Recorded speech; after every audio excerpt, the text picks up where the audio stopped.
Welcome into Locked On Phillies. The Phils have won 7 of their last 8, and JT Realmuto is not happy with our poll from yesterday. We'll discuss on today's Locked On Phillies.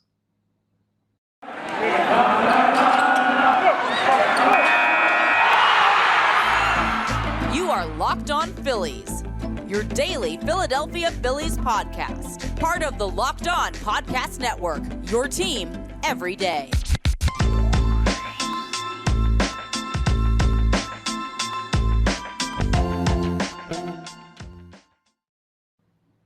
Yes, this is Locked On Phillies. I'm your host, Connor Thomas. I've been talking Phils baseball for years, radio, TV, everywhere, and now happy to be here as your host of Locked On Phillies. I want to thank you for making Locked On Phillies your first listen every day.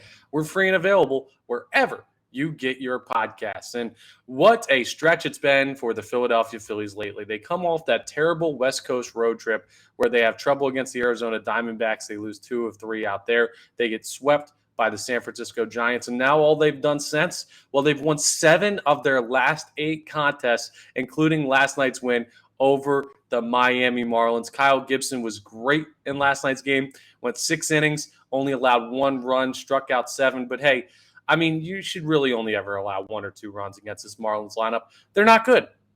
Edward Cabrera was pretty good for the Marlins last night, but the Phillies got to him in the 6th. They wore him down. It was the same thing we talked about in yesterday's episode about how the Philadelphia Phillies attacked Sandy Alcantara, wore him down, and then the 6th or 7th or 8th or 9th inning, whatever it may be, well, they got a hold of him.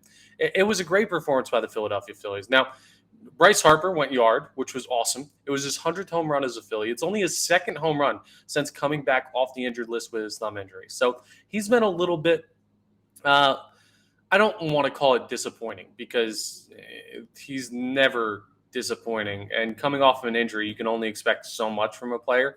And he's got to work his way back in, and the Phillies have been winning. It's all been fine for Bryce Harper, but he hasn't had as much power as what we saw prior to the thumb injury. Well, he hit a 404-foot bomb to start the scoring off for the Philadelphia Phillies yesterday. And him and JT Realmuto went back-to-back. Then Realmuto added a 2nd home run. So Realmuto had a multi-home run night. First off, I think we all owe an apology to JT Realmuto because yesterday when we went through our poll question for Off the Poll, we had 4 players who could potentially you could pick to shoulder the load the rest of the way for the Philadelphia Phillies. Bryce Harper, Aaron Nola, Sir Anthony Dominguez, and JT Realmuto, and Bryce Harper ended up winning the poll. Everyone else was over 25% of the vote, besides JT, who got only 2.9% of the recording votes. Well, he homered twice yesterday as kind of a shove-it moment. Now, I'm not sure if he listens, but JT, if you're out there listening, apologies from me and the fan base and the folks who voted on the poll. Yeah, maybe that 2.9% was low. JT looked great yesterday, and he always plays well against the Miami Marlins, his former team. So it's good work by JT Realmuto. Here's some of the takeaways that I have from last night's game. In addition to Bryce Harper bouncing back, getting that home run, looking good. JT Realmuto hitting 2 home runs, being awesome for the Philadelphia Phillies, being great defensively. One of the takeaways that I thought was really interesting, and I tweeted this out, and I got some good reaction from it on Twitter on my main account. And you can see my main account. If you're watching on YouTube, the handle's right there at Connor Thomas 975. It's about Brandon Marsh. I was just watching Brandon Marsh play center field last night. And he had a nice play where he actually tracked back to the center field fence, kind of bumped into the fence, and the fence opened up a little bit, which was dangerous. So good thing he didn't run into that harder, or we could have been seeing another issue like when he ran into the wall out in Cincinnati a couple weeks ago and injured his ankle. Luckily, he was fine and everything was good there. But Brandon Marsh is just, he's a plus defensive outfielder at the major league level. I'm trying to think of the last time the Phillies had one of those guys in center field. And you know what? It may be Ben Revere. Ben Revere may have been the last time the Philadelphia Phillies had a plus defensive outfielder in center field. Odubel Herrera was athletic, but he took terrible routes to the ball, and you could never really trust him to not do something dumb. I mean, Brandon Marsh is just, he's solid. He's better than solid because he gets the balls that other outfielders wouldn't necessarily get to, but he makes it look easy. He's consistent. He doesn't give you anything overly flashy, but he doesn't make bad decisions. He just plays a smart, really, really good center field. And up the middle defense is one of the most important parts of baseball. Catcher, shortstop, second base combination, and center field are the guys that you look at that are going to carry your defense. That's where you need to be the most solid. It's just how baseball works. And for a long time, the Philadelphia Phillies center field position has been a bit of an adventure, not just at the plate. It's been more at the plate. And I guess, you know what, now that I think of it, Roman Quinn is not a minus defensive outfielder, but he's not what Brandon Marsh is, which is just a sure thing every time. Roman Quinn was good and he was incredibly fast, but Brandon Marsh just is the better all-around fielder out there in center field. It's great to finally have that. And while we're on the topic of defense up the middle, Bryson Stott and Gene Segura, well, not only do they have great chemistry, there's clearly a lot of chemistry going on between those two guys. They joke around, they mess around, they like to have a good time. They're always smiling. And there have been quotes about them talking to each other in the dugout about things to work on. Actually, Bryson Stott credits Gene Segura with him reducing his step in his stance, his front step when he's batting, and going to more of a two-strike approach that has made Bryson Stott a better hitter at the major league level in the second half of this season. But they're great up the middle. We know what JT Realmuto is defensively as well as offensively. Last night hitting 2 home runs, and he's throwing out people left and right. I don't know why teams continue to run on JT Realmuto, but they do. And now, out in the outfield, you have Brandon Marsh out there in center field, holding it down.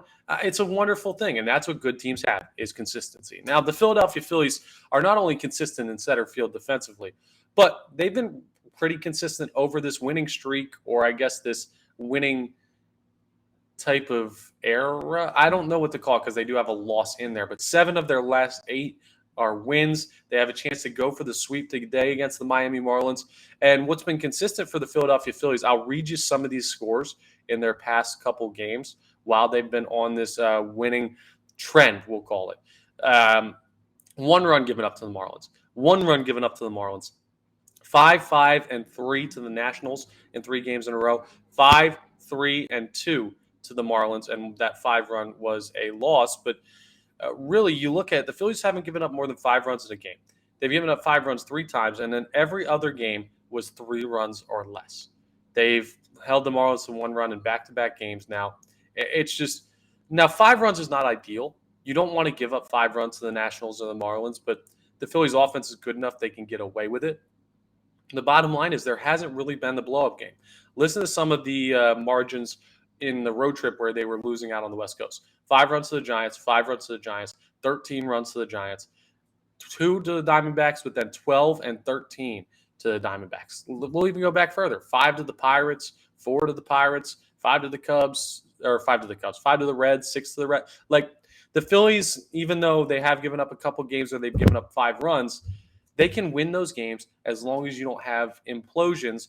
And they've been really good at eliminating those big innings, working out of jams. And that's credit to the starting pitchers, Kyle Gibson, Bailey Falter, Aaron Nola, Christopher Sanchez, where he's need to make starts, Ranger Suarez, guys like that are doing what they need to do. I'm missing somebody. Zach Wheeler hasn't thrown. Noah Syndergaard, that's who I'm missing. So they've been really good, and the bullpen has bounced back into form since Sir Anthony Dominguez came back. Another nice thing about last night's game, Zach Eflin made his first appearance since going on the injured list with a shutdown 8th inning. He looked really good out of the pen. He looked comfortable. He spent time in the pen before at different levels of baseball. So that's probably going to be his role going forward, considering how good Bailey Falter's been in spot starts, replacing Zach Eflin and Zach Wheeler. And with Wheeler due back relatively soon, then it looks like Bailey Falter is going to stay in that 5 spot. Eflin will be in the pen, and that's just another beneficial arm out there who basically fills the Corey Knebel role. You love to see it. The Phillies are getting healthier. And one thing that's nice as well, a little bit of a scare with Rhys Hoskins. In last night's game, he had to exit after he was hit on the hand. Now, he actually went to first, played the next inning in the field, and then they moved Alec Boehm to first. Edmundo Sosa came in to play third, and Rhys Hoskins sat the rest of the game. At X-ray, it was either an X-ray or an MRI. Either way, came back negative, just a contusion. He may not play today, but he's healthy. He's fine. He's going to be good to go. So Rhys Hoskins avoids major injury. It was just an all-in-all good night for the Philadelphia Phillies. And coming up next, we're going to take a look at what the Philadelphia Phillies can do to finish off their second sweep in a row by winning today's game. 6:40 start, so still a night game, not a day game, but the getaway game down in Miami against the Marlins. We'll discuss that next on Locked On Phillies. All right, bear with me through this one. Summer's winding down. The nights are getting longer, but the breeze, well, it's not the only thing that's getting stiff. That's right. This episode is sponsored by Blue Chew. Guys, we all know that confidence can take you far in life. That's especially true in the bedroom, especially when it's time to step up to the plate. And that is where Blue Chew comes in. Blue Chew is a unique online service that delivers the same active ingredients as Viagra and Cialis, but in chewable tablets and at a fraction of the cost. You can take them anytime, day, night, well, afternoon delight, you never know. So you can plan ahead or be ready whenever an opportunity arises. The process is simple. You can sign up at bluechew.com, consult with one of their licensed medical providers, and once you're approved, you'll receive your prescription within days. The best part, it's all done online. So no visits to the doctor's office, no awkward conversations, no waiting in line at the pharmacy. Blue Chew's tablets are made in the USA and prepared and shipped direct to your door in a discreet package. So listen, the Philly schedule is going to get a little bit harder here.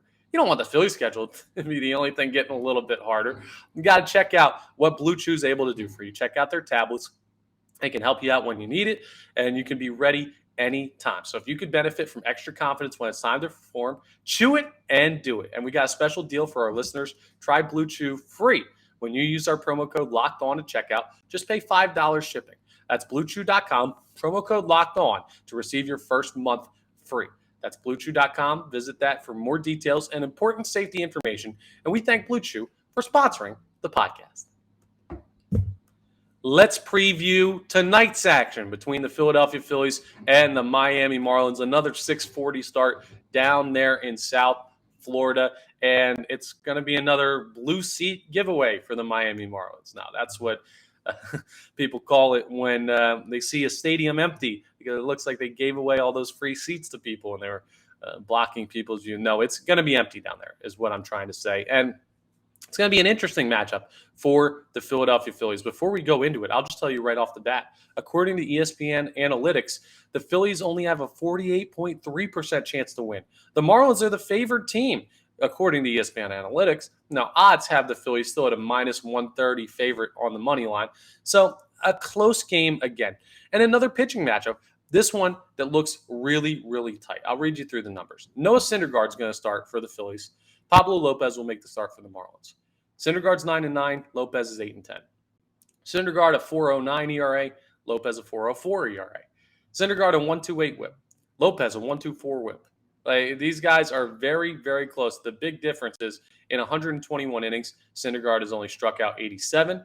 In 153 innings, Lopez has struck out 151. So more strikeout potential from the righty, Pablo Lopez. He's given up 18 home runs, though. Thor has only given up 12. So a better chance to beat Lopez with the long ball. You can go ahead and see if the Phillies will leave the yard again. They homered 3 times last night against the Miami Marlins. Even though it's a big park, still got a chance. And Lopez is a good middle-of-the-road pitcher. 26 years old, so we talked about it when we previewed the series. Still chance to progress and get into that range where still fighting the throat and ear infection right now, so bear with me. But where Sandy Alcantara currently resides now, Pablo Lopez probably will never be that level of a pitcher. But he's not a bad major league pitcher.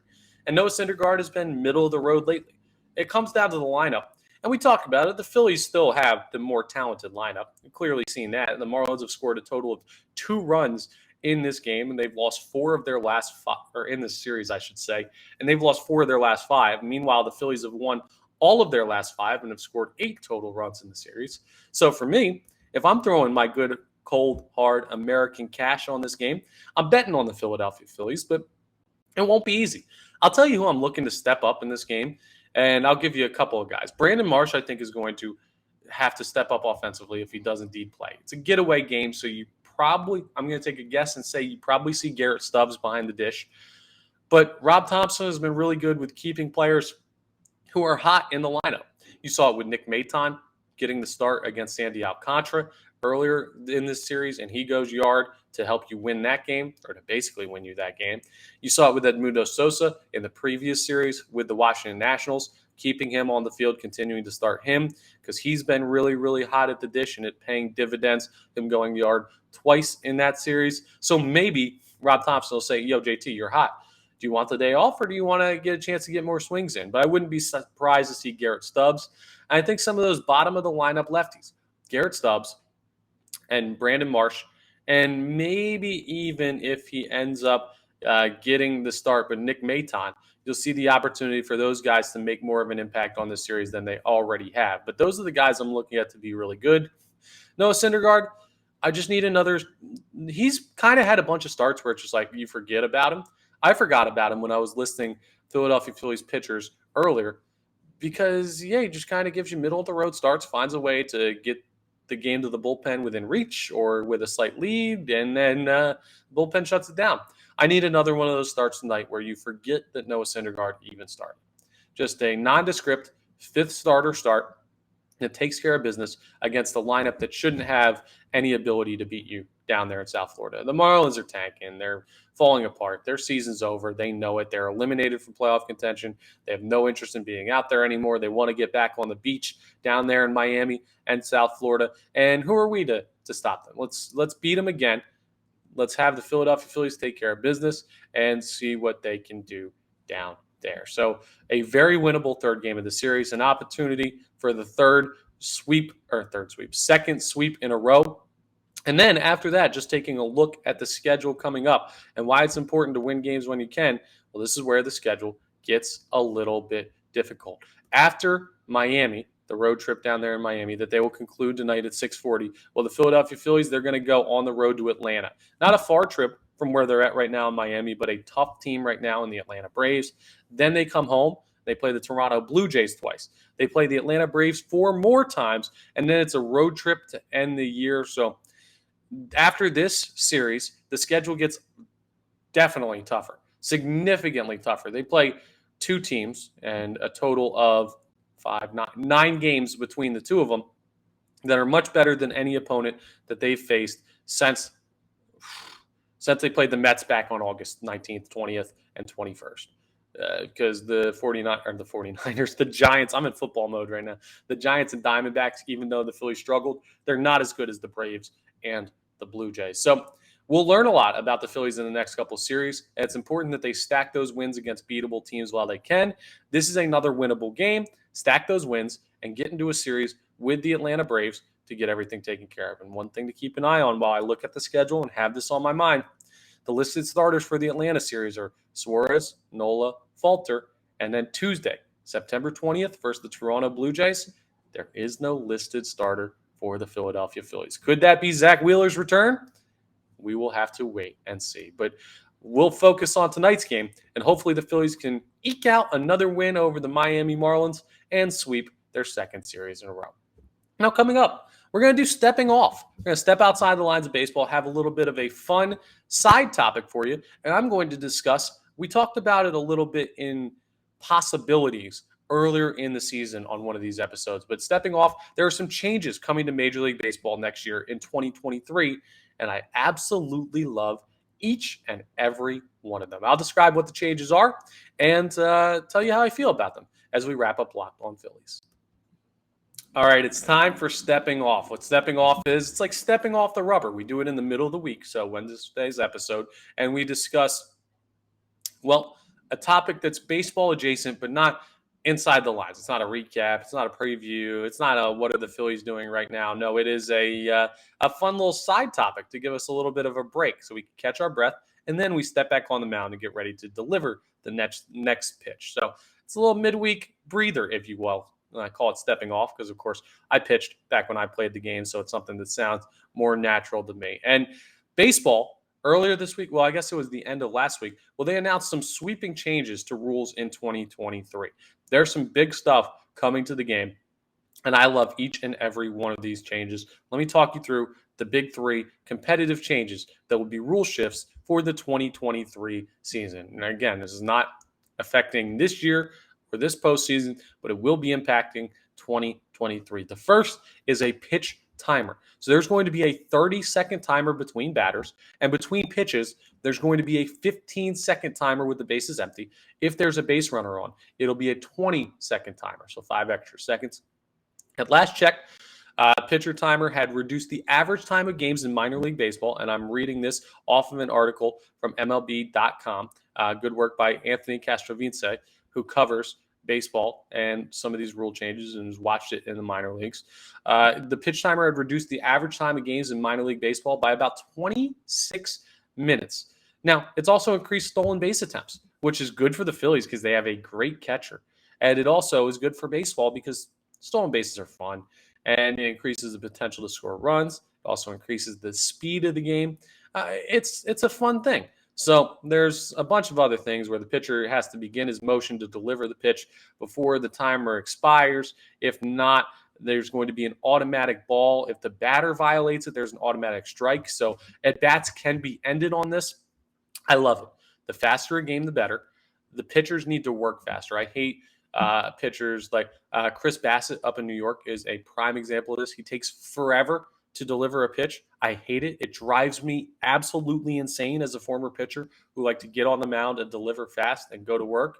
So to end that is wonderful. It's going to take some time to get used to, but ultimately the smart pitchers are going to adjust. Then there's also bigger bases. So this plays into the stolen bases thing. It's also a safety thing. You're not going to really notice it. Bases traditionally are 15 inches square, according to this. Instead, they're going to be 18 inches square. So slightly better chance of stolen bases, but it's minimal.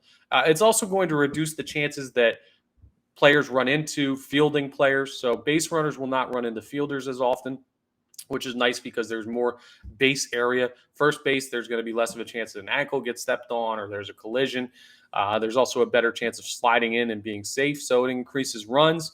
It increases the opportunity for players to run.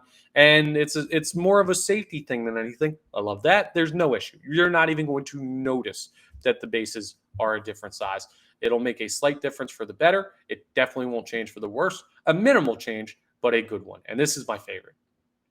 They're banning the shift, defensive shift limits. The defensive team is going to have a minimum of 4 players on the infield and at least 2 infielders completely on either side of second base. You can play right by second base, but 2 infielders have to be on either side.